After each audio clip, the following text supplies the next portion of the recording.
Okay, Ready? this is a video describing Wakey CS50 final project.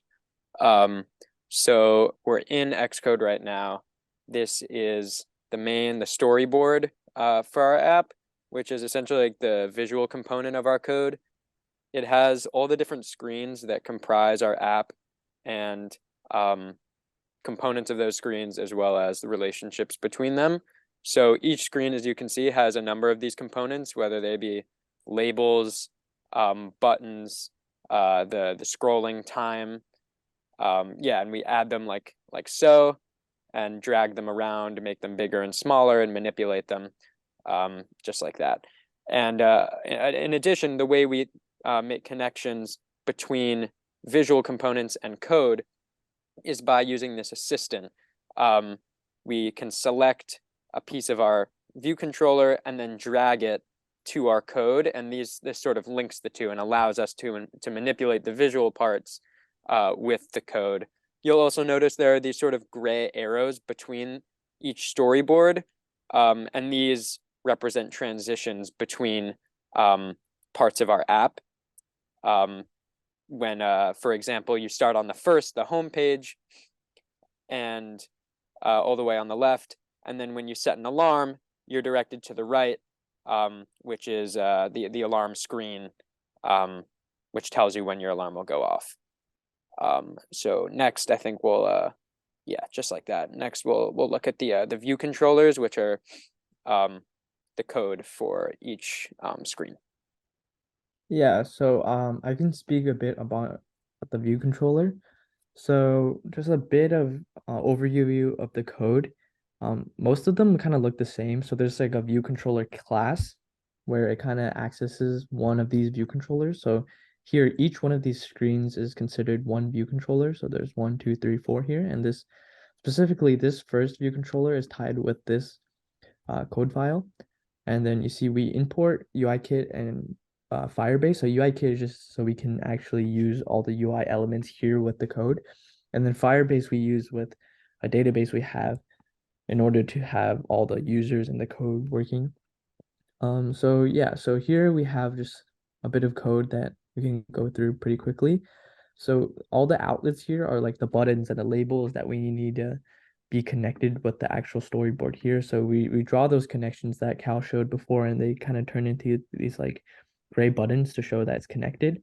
And then so basically what our first view controller does is it has this time component working that changes with real time. So you can see here, if it's 9:32, it'll say 9:32, it'll say the date, and then alarm code, set alarm, and join. And that's reflected in the code here where it first configures the Firebase, and then here the clock label is just it formats it turns it into a string from like a date object, and then same thing with the date, and then the timer basically updates the time every second by running this function. And then here's the button to set the alarm to check if there's an alarm code. All right, so when you press set alarm, it sets the alarm on the actual thing. So here we have a bit of error handling where let's say we don't have any codes here and it tells you, oh, there's no alarm. And then similarly with the join, if you don't have any there, it won't let you join either. So that's the code here. Here it checks if it's empty, it sends you a dialog message. And then if it's not empty, then you actually input this into our Firebase database in the background. And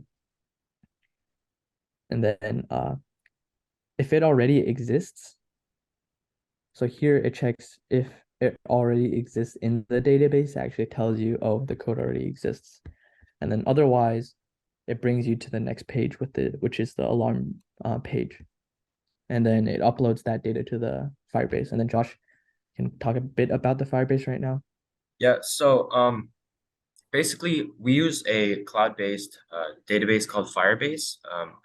So here we have our project in Firebase called Wakey, and it's a lot like a SQL database in that it just stores all of the alarm codes and what wake up time it corresponds to, so that when you type in your friend, for example's alarm code, it can retrieve the wake up time from the database and then set your alarm to that time, to that same time on your Wakey app.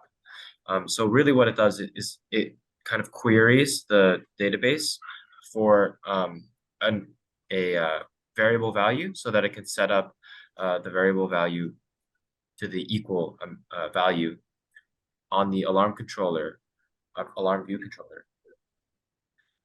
Additionally, if we go to the alarm view controller, and to show you how it works a little, basically there's a screen here. We have a label that basically displays when the alarm is going to go off. And we use a pretty basic idea of string comparison. Basically, the top of the alarm view controller just shows the current time. And then when that equals the 6:30 here, it will the alarm is going to go off to the next view controller, and then it's going to play a sound. That's basically how we know that the time has come to play the sound. Yeah, and just a bit of demonstration of the joining. So we can set this alarm to be in something like 9:46 p.m. called test 50. And if we set the alarm, now we have something going off at 9:46. And then I could build this on another device, maybe like iPhone 14. It's gonna take a second.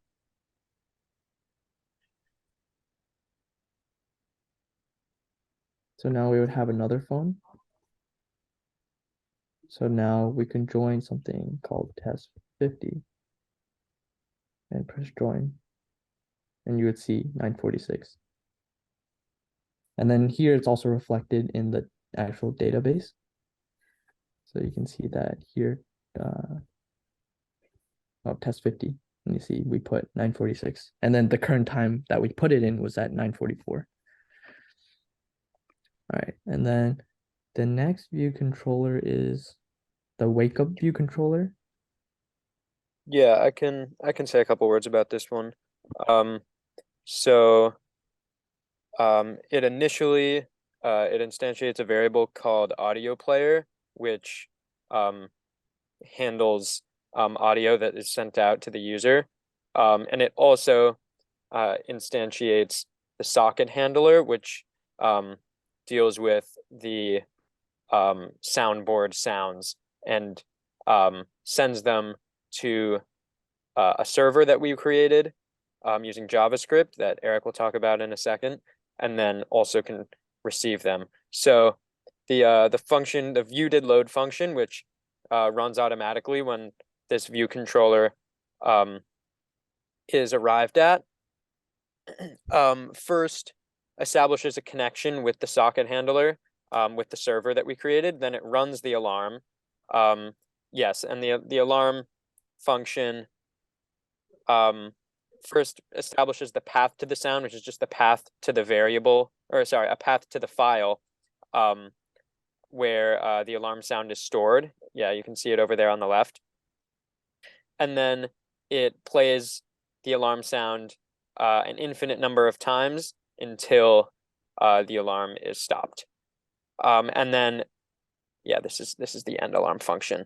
And then if we go back, yeah, to the view did load function, these four functions made with socket are designed to receive soundboard sounds from the server that we created and then play them to the user. Yeah, and so that is the wake up view controller. Yeah, Yeah, and to just I can briefly mention what socket is. It's basically just the connection we used to link the server we have and like the real-time like events that we trigger when we press the buttons on our phone. So it's just a thing we had to import and like it's a kind of a web-based thing. yeah, so this is our Node.js server. So basically, establishes like it creates a server on this end where it's server.js, and it basically we didn't host it, so it's like it's based on the IP. So if we connect it to the same Wi-Fi or like mobile hotspot, it should work. And we put it on a port, and it opens the server on that IP and port. And then basically it listens for this connection, and once it makes the connection, it listens to either trumpet, siren, or the other two, and basically when we press the button in this soundboard, it sends this, and then the server sends back the same message, where here like what Cal was saying, it listens to it and then plays the sound based on what it is, and it plays it for all users. And that's the benefit of Socket, and it's like real time and you can see it.